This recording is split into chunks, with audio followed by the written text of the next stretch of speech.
Olá a todos que estão assistindo este vídeo. Ele é destinado principalmente aos meus ex-alunos e alunas que vão prestar a prova do PAS 2 da UNB no dia 10 de dezembro. E este vídeo é para discutir a Cavalgada das Valquírias, Richard Wagner. Na verdade, não a música que todo mundo conhece.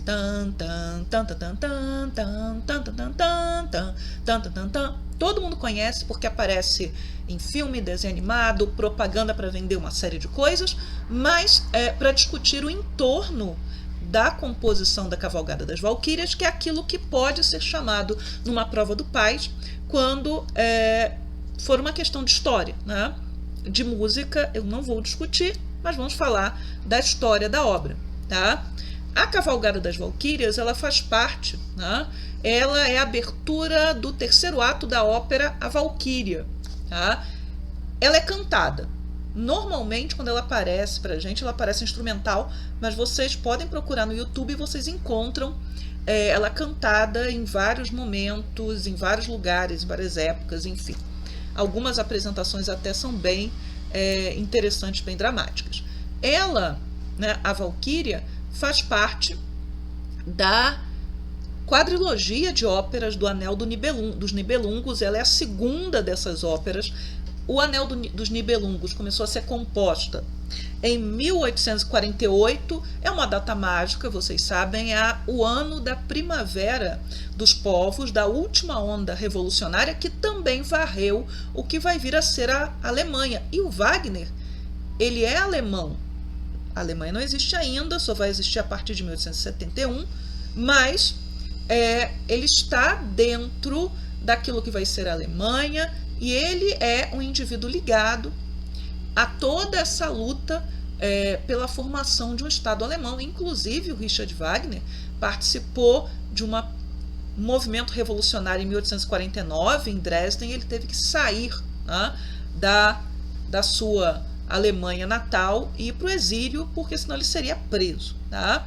Mas vamos lá, antes que a coisa se perca.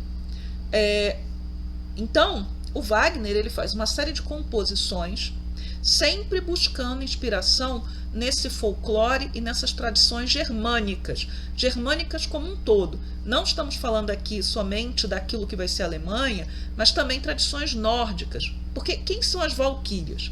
As Valquírias eram divindades menores da mitologia nórdica.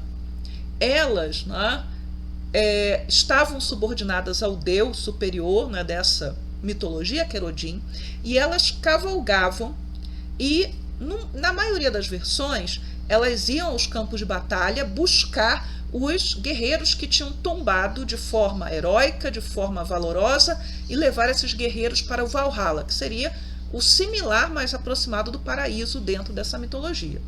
Em outras variações, as valquírias elas poderiam descer dos céus para ajudar esses guerreiros valorosos para que eles pudessem continuar lutando e somar mais feitos, né, de coragem que pudessem torná-los ainda mais memoráveis.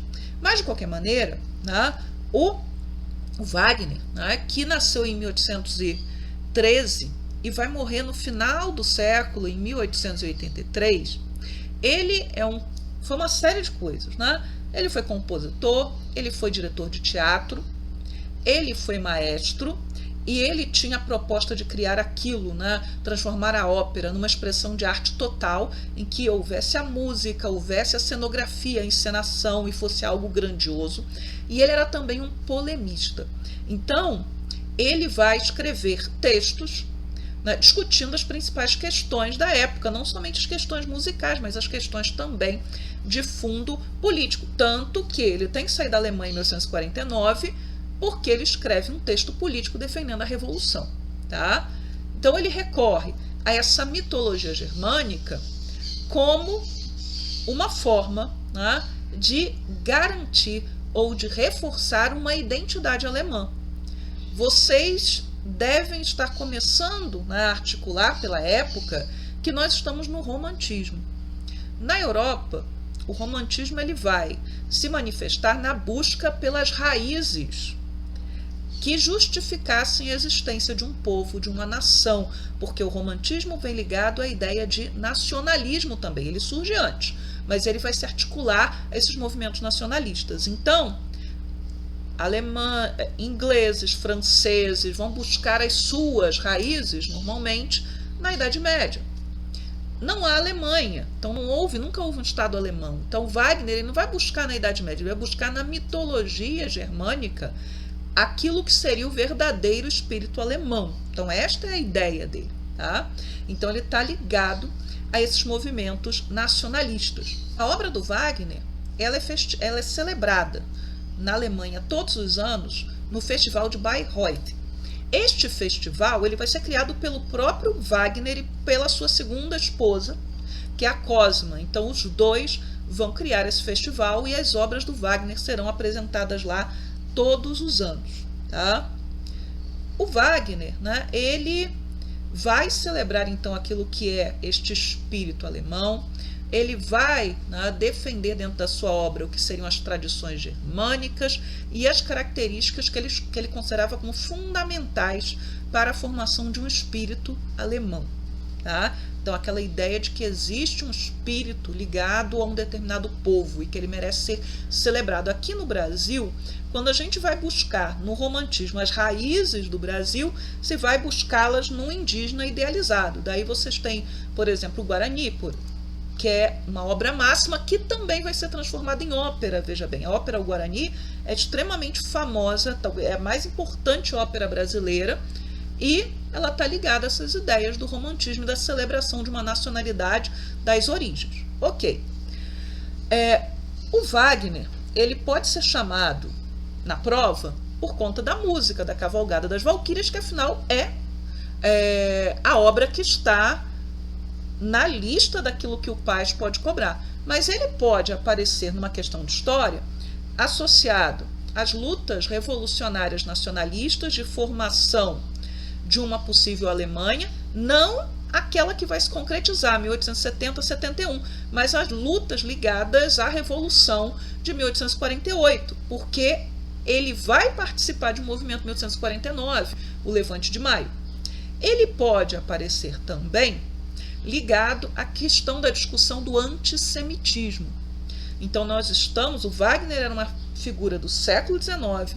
No século XIX ele vai ver uma ascensão do antissemitismo que já vai adquirir, dentro da lógica da época, características que seriam científicas. Não é mais simplesmente uma oposição à religião judaica, que a gente chama de antijudaísmo, que é o que vai marcar, por exemplo, a Idade Média, a Idade Moderna, em que a conversão talvez pudesse resolver. Vai ser a identificação do judeu como uma raça, e a ciência hoje não trabalha com essa ideia, então havia uma raça judaica que era carregada de características negativas. Então, por exemplo, o Wagner, ele vai, como músico, dizer que a música judia ela é abominável, ela é horrível, ela não deveria ser executada na Alemanha. No entanto, né, a relação dele com os judeus ela é um pouco ambígua, porque em alguns momentos ele não vai se negar a elogiar as capacidades musicais, né, de maestros judeus, de músicos judeus, e ele também, muitas vezes, também não vai recusar dinheiro de patrocinadores que sejam judeus. Porém, né, por que muita gente associa a música do Wagner ao antissemitismo e, mais do que isso, ao nazismo?